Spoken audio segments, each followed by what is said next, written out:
इन दिनों मौसम सर्द जरूर है, लेकिन सियासी पारा हर तरफ चढ़ा हुआ है। बीजेपी औपचारिक तौर पर मिशन 2024 का आगाज करने वाली है, तो विपक्षी इंडिया गठबंधन में घना कोहरा छाया हुआ है।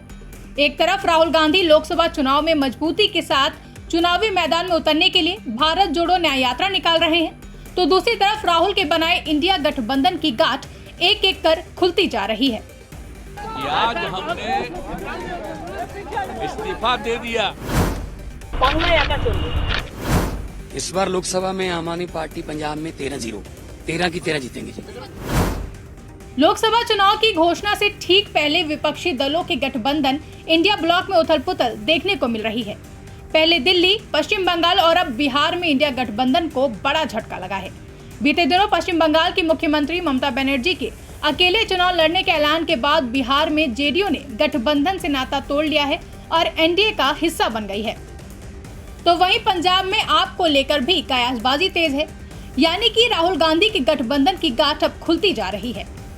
बता दें कि आगामी लोकसभा चुनाव में बीजेपी से मुकाबले के लिए 28 विपक्षी पार्टियों ने मिलकर इंडिया ब्लॉक का गठन किया था, जिसके सूत्रधार जेडीयू प्रमुख नीतीश कुमार थे। 1.5 साल पहले नीतीश ही विपक्ष के तमाम नेताओं से मिलने के लिए उनके राज्यों में गए, वहां गठबंधन की रूपरेखा पर बात की और पटना में पहली बैठक रखी। लेकिन अब गठबंधन के सूत्रधार के ही चले जाने से संकट के बादल छा गए हैं।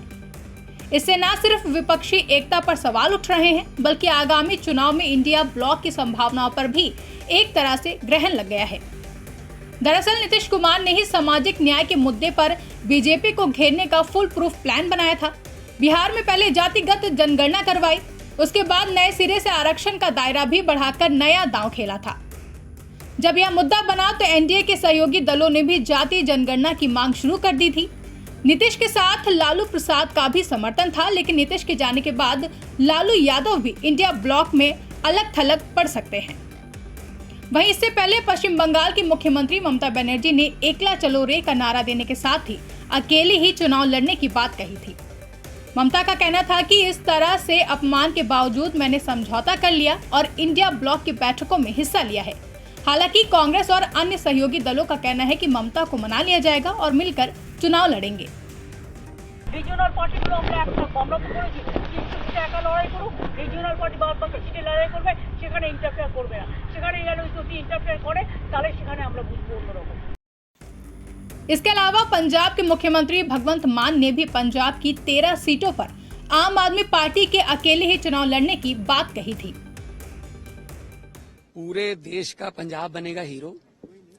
इस बार लोकसभा में आम आदमी पार्टी पंजाब में 13 की 13 जीतेंगे जी। गौरतलब है कि इंडिया गठबंधन को एक के बाद एक बड़े झटके मिलते जा रहे हैं, जिसके बाद भाजपा लगातार हमलावार है और माना जा रहा है कि नीतीश के जाने से गठबंधन का अस्तित्व खत्म हो चुका है। तो वहीं कांग्रेस का कहना है कि इससे गठबंधन पर कोई असर नहीं पड़ेगा। सूत्रों से मिली जानकारी के अनुसार इंडिया गठबंधन को अभी ऐसे ही और झटके मिल सकते हैं, यानी कि अभी गठबंधन की और गांठें खुलने की संभावना है। ऐसे में देखना अहम होगा कि क्या नीतीश के एनडीए में शामिल होने से सच में गठबंधन पर असर नहीं पड़ेगा या फिर सच में गठबंधन का अस्तित्व खतरे में आ गया है। ब्यूरो रिपोर्ट, इंडिया पब्लिक खबर।